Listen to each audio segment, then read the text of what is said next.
Now you will know what the supreme skill of the Buddha is, the one that reveals your highest potential.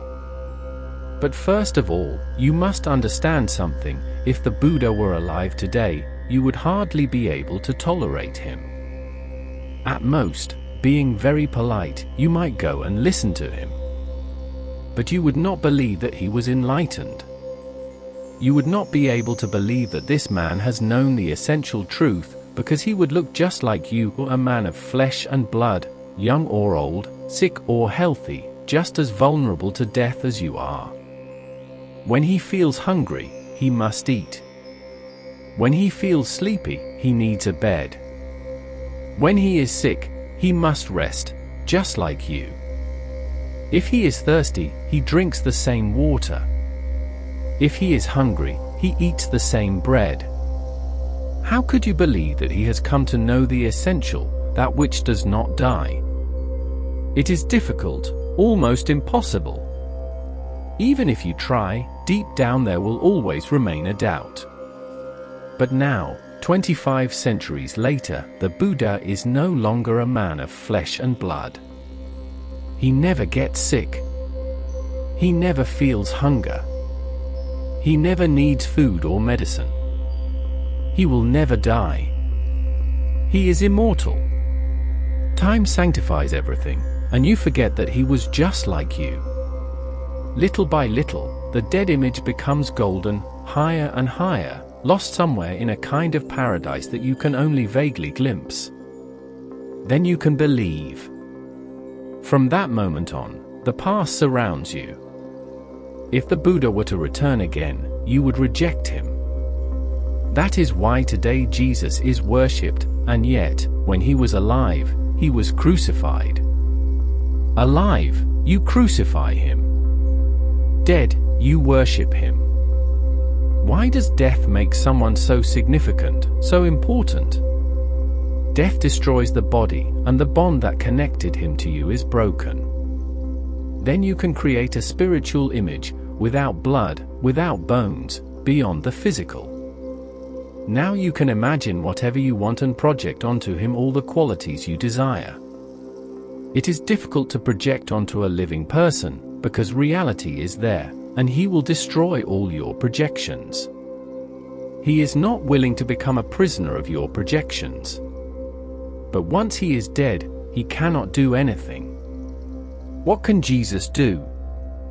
What can the Buddha do? They are defenseless before whatever you want to do with them. That is why it is easier to imagine with a dead master. Then you can give him importance, meaning, superiority, and detachment from the world. But with a living person it is almost impossible, unless you have a heart full of faith.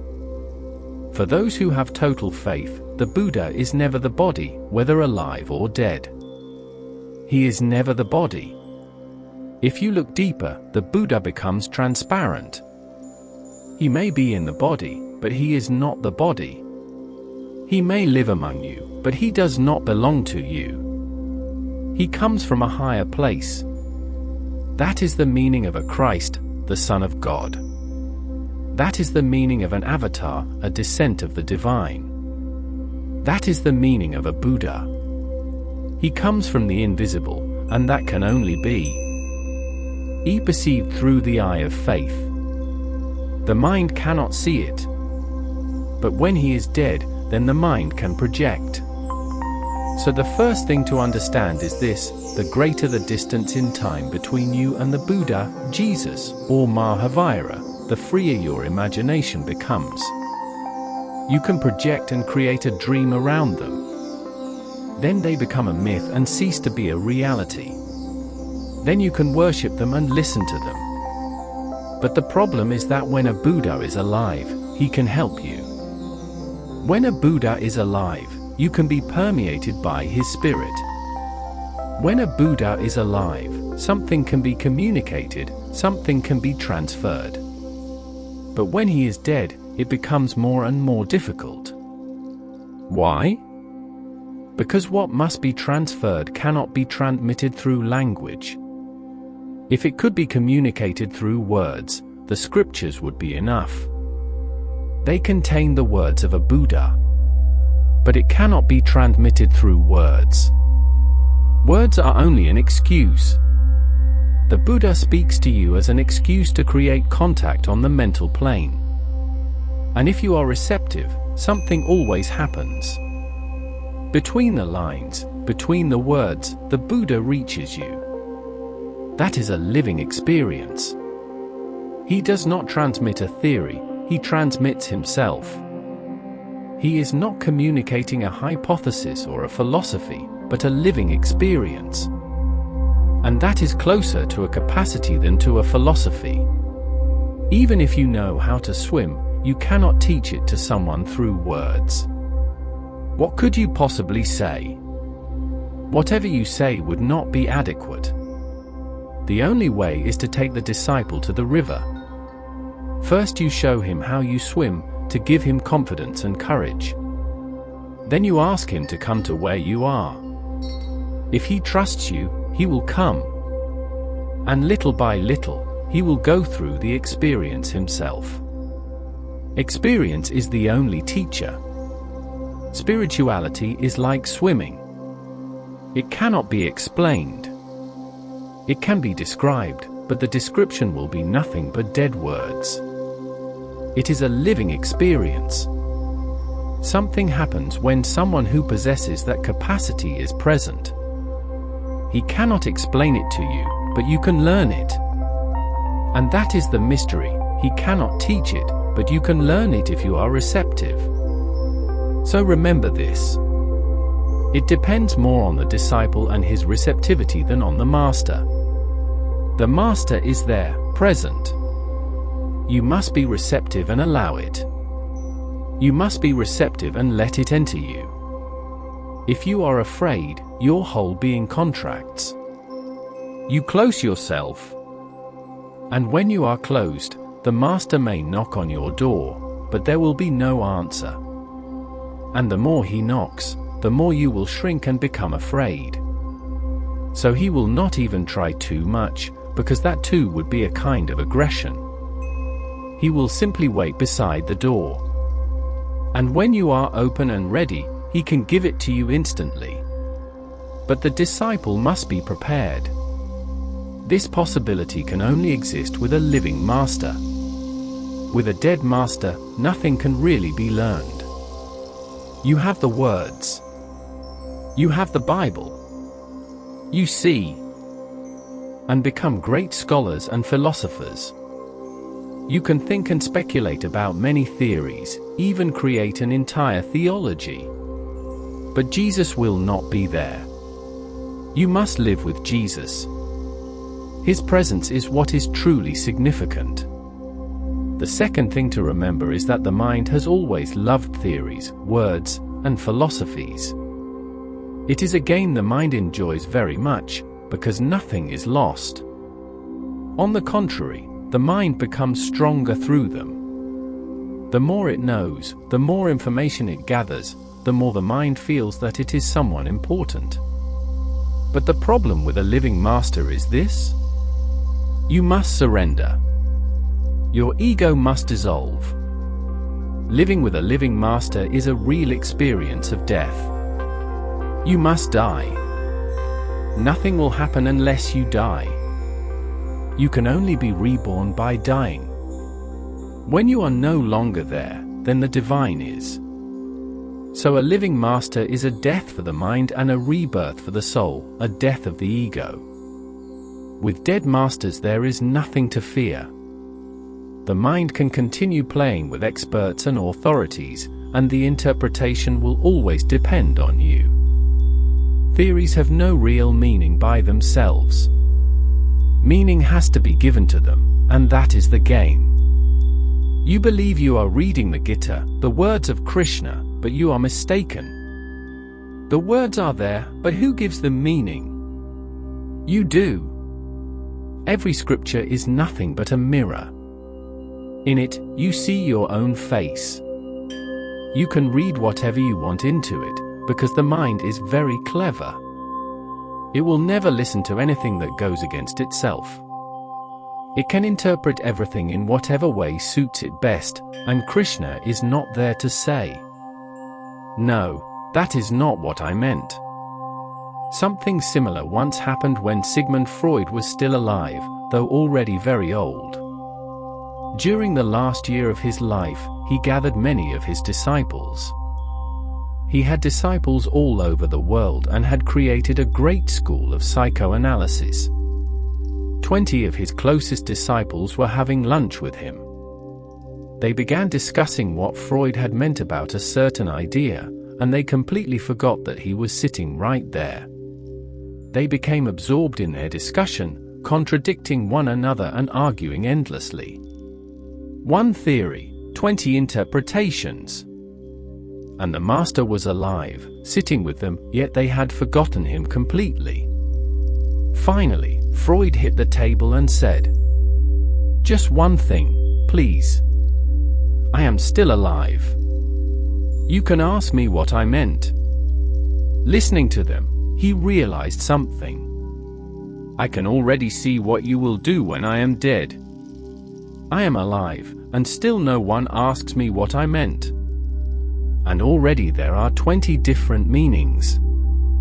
When I am dead there will be 200, 2,000, 2 million meanings, and then it will no longer be possible to ask me." This is how sects are born. Jesus was a simple man. But just look at the Catholics, the Protestants, and the hundreds of Christian sects with their different interpretations. Jesus was a simple man, the son of a carpenter. He never used theological jargon. He was not a man of words, he was a man of experience. He spoke in a very simple way, using stories, anecdotes, and parables. And he spoke to people who were mostly illiterate. The meaning of his words was simple. But look at what the theologians have done, Protestants, Catholics, and many others. They have built immense structures out of his words, mountains of interpretations. They do nothing but argue with each other, and they have become so lost in their debates that they have completely forgotten Jesus. If people can forget Freud while he is still alive, how can they remember Jesus after he is dead? Ask the Hindus. There are hundreds of interpretations of the Bhagavad Gita, and every year new ones are added.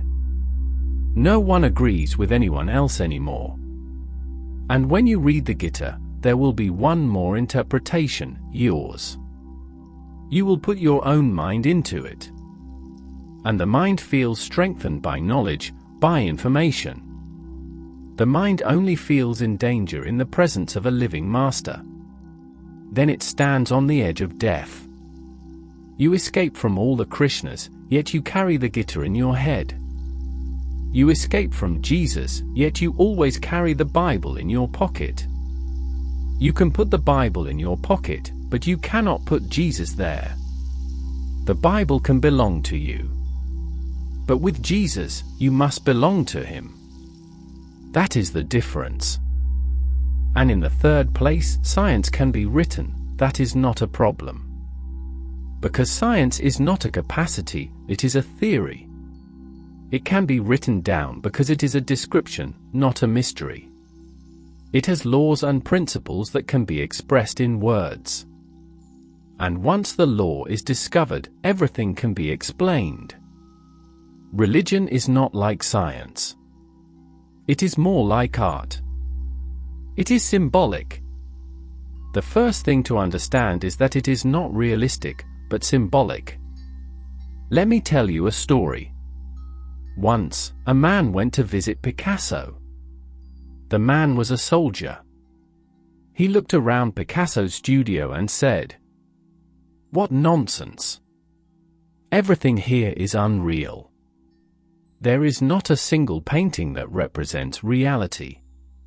In real life you cannot find anything like the paintings of Picasso. They are not real. They are only Picasso's feeling of reality." Science tries to discover what is objective. Art tries to discover the subjective within the objective. Look at a flower. If you ask a scientist about it, he will start talking about the chemical components of the flower. Of course they are there. But they are not the flower. Because those chemical compounds contain neither beauty nor meaning. If you want to discover the beauty, you must ask an artist.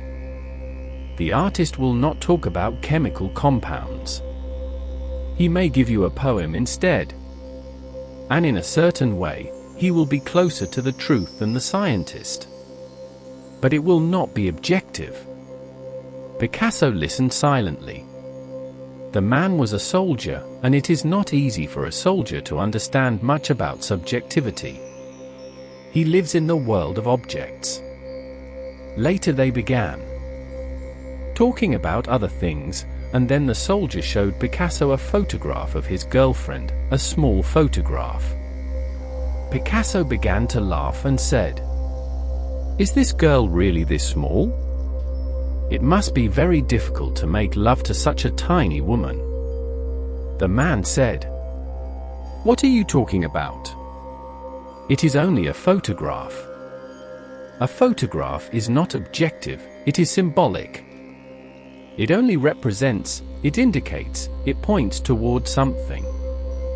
It is not an exact description. It is not an exact proportion. It is only a hint, a sign. Remember this, true religion is more like art than like science. And it is even more subtle than art. Because art represents the objective world, while religion symbolizes the subjective. Art uses symbols to express the objective world. An artist may paint a rose. The rose exists.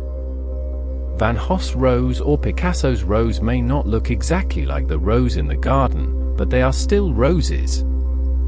There is still some resemblance.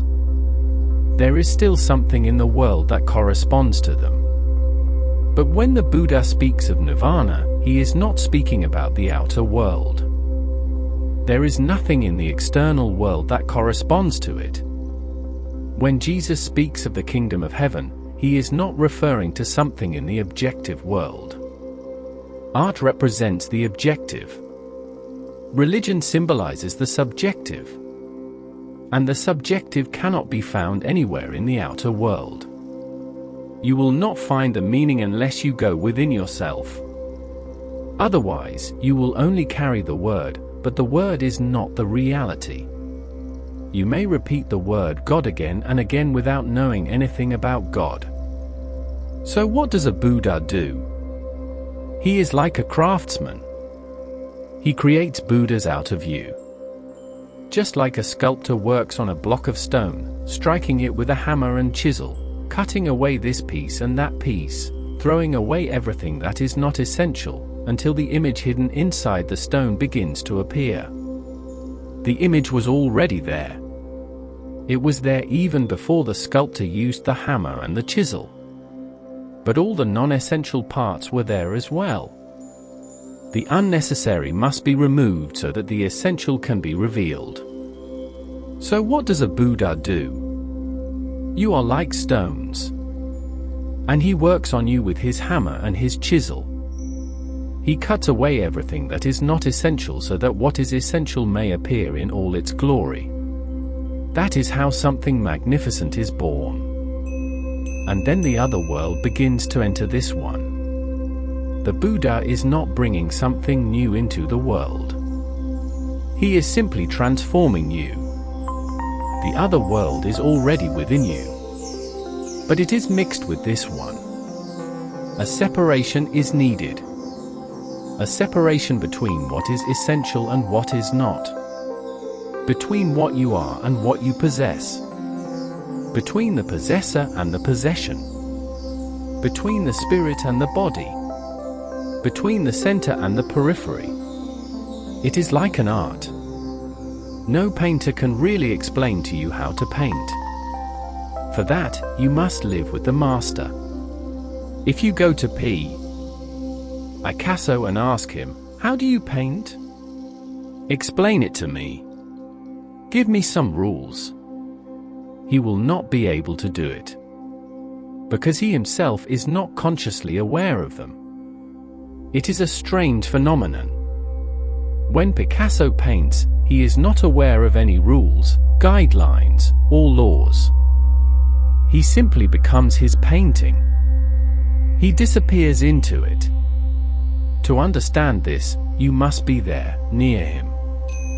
Then you will see that when painting is no longer a conscious effort, when the unconscious takes over, the painter disappears, and only the painting remains. To feel this phenomenon, you must experience it. Then it is no longer Picasso's hands. The unconscious Tao, nature itself, has taken over. His hands become instruments. Another energy is present in them. Watch Picasso while he paints, and you will see that he is no longer just a man. He is no longer a creature like you. He has become a creator. That is why, when a painting is born, it always carries something from another world. But even that is nothing compared to this. When a Buddha speaks, he is not a speaker. When a Buddha walks, he is not a walker. When a Buddha places his hand upon your head, it is not simply a hand. The Tao, God, existence, whatever you want to call it, has taken over. Now the hand is not the Buddha's hand. It is an instrument. All of existence is touching you through him. It is like a craft, the greatest of all crafts.